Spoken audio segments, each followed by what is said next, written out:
Ok, salut à tous les amis, j'espère que vous allez bien. On se retrouve aujourd'hui pour un petit détail de mes trades pardon, de hier. Donc, hier, une journée à 1571 dollars sur les small caps et on va regarder un petit peu quel trade j'ai pris et pourquoi j'ai pris ces trades. Donc, plusieurs trades, notamment le plus gros étant USWS que je vais expliquer en détail, également ANPC que je vais vous expliquer en détail. Les autres sont des petits trades, donc vous voyez par les chiffres. On est vraiment sur les plus gros trades du jour étant USWS et ANPC parce que c'est ceux qui répondaient le mieux à mes critères. Et je vais un petit peu vous détailler tout ça, comment est-ce que ça a été possible, qu'est-ce que j'ai fait. Alors, premier trade, donc ici je vais vraiment être rapide avec vous. Si vous ne connaissez pas le monde des small caps, si vous n'êtes pas du tout au point sur ce que je fais, je vous invite à aller voir mes autres vidéos que j'ai déjà sur la chaîne. Donc ce sont des actions US small caps que j'ai tradé. Donc pour l'action USWS, qu'est-ce qui m'a fait prendre ce trade? On va regarder ensemble. Là vous voyez du coup mes petites flèches rouges, ce sont mes entrées en short, ok, donc vente à découvert en français. Et mes petits points verts, ce sont mes points de cover, ok. Donc c'est-à-dire que j'ai commencé à shorter environ à 1,25 pour couvrir à peu près 1,1, 1,09, donc à peu près 15% de gain sur ma position.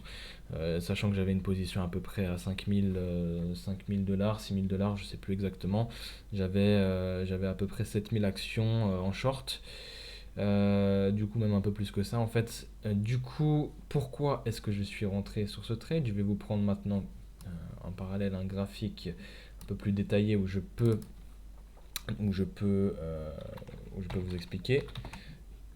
SWS, tac, tac, tac. Alors, on va enlever quelques.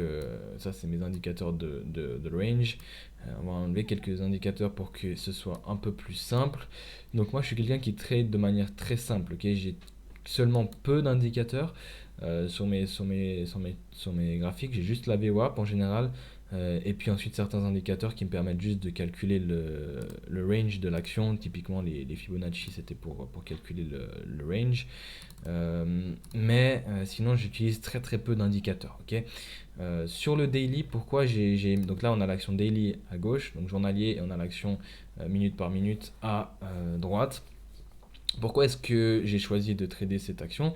Tout simplement parce qu'on peut le voir ici, cette action a eu un gap, c'est-à-dire que pendant longtemps, ok, elle a pas fait grand-chose, donc c'était ce jour-là, ok. Ce jour-là sur le graphique. Pendant longtemps, elle n'a pas fait énormément de choses, ok. Puis ce jour-là, elle a décidé en fait de gaper. Donc un gap, pour rappel, c'est une prise une montée en fait, une montée en puissance de l'action. Elle a pris à peu près 40, donc au point le plus haut, elle a pris 44%. Ok, donc entre la clôture et le point le plus haut, 44%. Maintenant, cette action, on peut le voir qu'elle a un historique vraiment pas génial, qu'elle a déjà eu une énorme poussée et puis qu'elle s'est cassée la gueule. Ok. Donc déjà, ça c'est un bon premier indicateur. Ensuite, bon, je ne vais pas rentrer dans le détail des fondamentaux, mais c'est une action qui ne paye pas de mine. Ok. Et lorsqu'elle gap, en général, c'est pour diluer des actions et puis augmenter son capital. Donc l'action va faire exprès d'être pumpée, ok, pour ensuite être dilué par l'entreprise elle-même et en général ça résulte en tombée tout au long de la journée. Donc ça c'était une action vraiment très très très très à bas prix. Je sais pas mes actions préférées, les actions à 1 dollar. Je trade entre 1 et 10 dollars, mais mon point préféré c'est entre 3 et 8 dollars. C'est vrai que cette action elle nécessite beaucoup beaucoup justement de shares pour faire un gain assez intéressant. Et le range est pas le meilleur, mais néanmoins c'était un beau gap et puis je me devais de la prendre puisque statistiquement parlant, étant donné que je traite énormément avec les statistiques, les chances étaient de mon côté en shortant cette action. Ok, donc c'est pour ça que j'ai attendu, on peut vraiment voir la différence entre frontside ici où l'action monte et backside où l'action descend. Ok, donc c'est pour ça que j'ai attendu cette cassure qui s'est fait en pré-market, ok, où on a vraiment ici une belle rejection, ok, donc qui passe du point haut au point le plus bas. On a un bounce et bounce qui ne donne pas suite, qui remonte pas, qui fail, ok. Donc c'est pour ça que je suis rentré en short sur ce bounce, parce que statistiquement parlant, je vous remontre, je suis rentré en short sur ce bounce. Statistiquement parlant, je sais qu'il a environ à peu près 70% de chances de ne pas atteindre les points hauts, donc ça je le sais via mes statistiques. Puis une fois que ce bounce a fail et que j'ai eu la confirmation, j'ai rajouté de la taille. Ok, donc ça c'était ma position, là je devais être à peu près à, je sais pas, 60 ou 70% du total de ma position, et là j'ai rajouté les 30 derniers pourcents. Ok, j'ai ensuite juste laissé l'action tomber. On peut le voir qu'elle est restée en dessous de la VWAP pendant tout le long, donc pas de stress à ce niveau-là, même si mes stops sont toujours assez larges, pas de stress, donc l'action a agi comme il le fallait.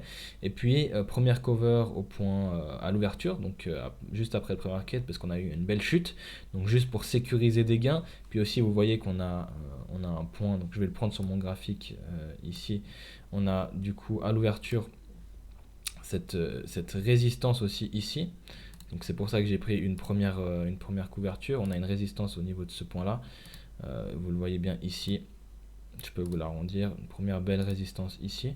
Donc c'est pour ça que j'ai également pris une première cover ici.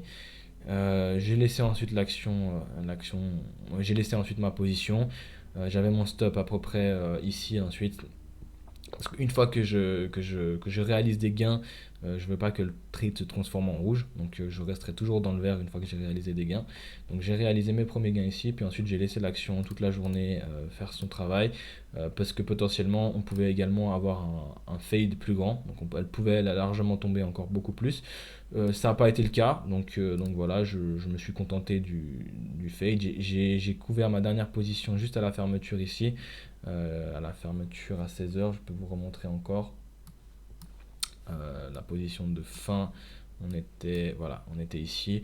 Donc voilà, pour allez, 2 centimes en dessous de la couverture du début. Mais encore une fois, c'est parce que les chances qu'elle tombe encore plus étaient assez grandes.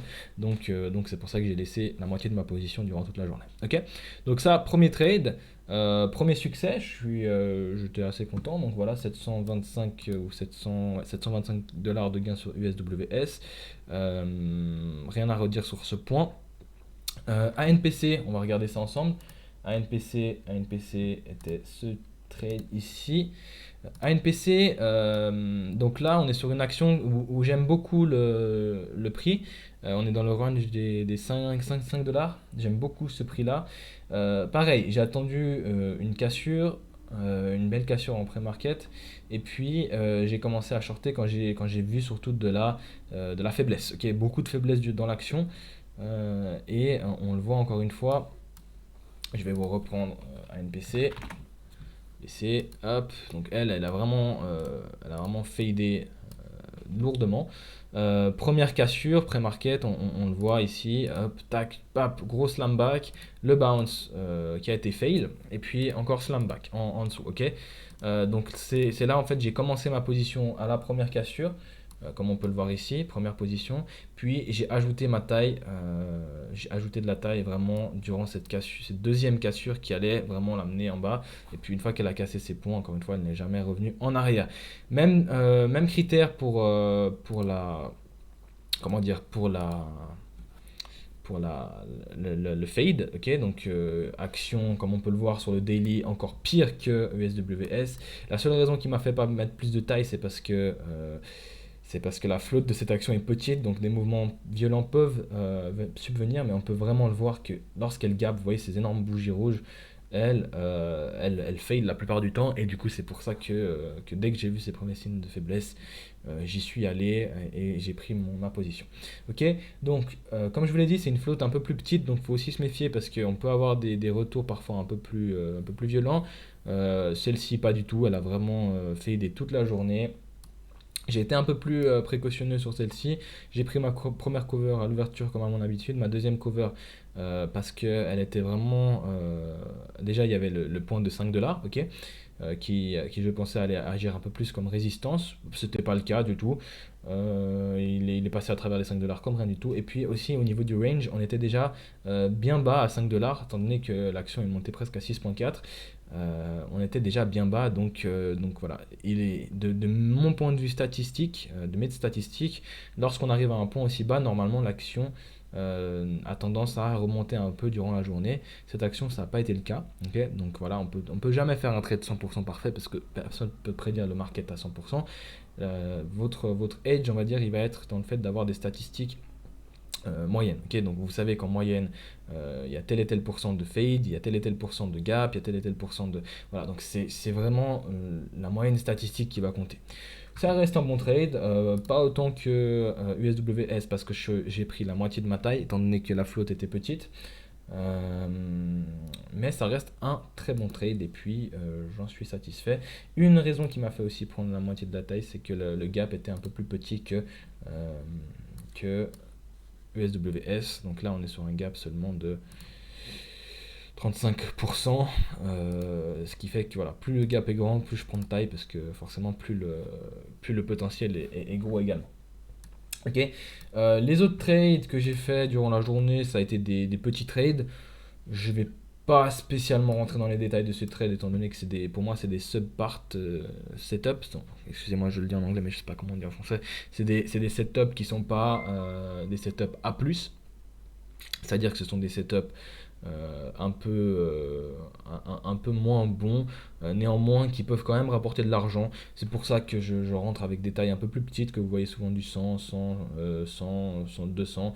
Voilà, c'est parce que c'est des setups voilà, que je sais qui ont plus que 50% de chances de réussir, mais néanmoins que je n'aime pas autant que USWS ou ANPC.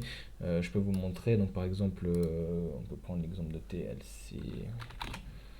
TLC, voilà, où il faut être beaucoup plus rapide. Je suis rentré ici à l'ouverture sur celui-ci. Petite taille, petit risque, et puis je peux vous montrer le trade si vous voulez. Petite taille, petit risque, et puis au final quand même bon fade. Hop. Donc là, comme j'avais une plus petite taille, j'ai pas fait en plusieurs covers. J'ai fait vraiment une entrée, une cover, et puis un beau fade, mais quand même un peu moins intéressant que les autres trades. Voilà. Sur ce, j'espère que vous avez apprécié cette vidéo. Je vous invite à regarder les autres si vous n'êtes pas encore au point sur le marché small caps, si vous voulez en apprendre plus. Je vous invite également à rejoindre mon Discord gratuit qui est dans la description. Ok, donc vous pouvez en apprendre pas mal. Je réponds à beaucoup de questions sur ce Discord aussi. Et puis voilà, je vous invite à me rejoindre. Et puis je vous souhaite bonne chance dans vos trades. Et puis on se dit à une prochaine vidéo. Allez, salut tout le monde!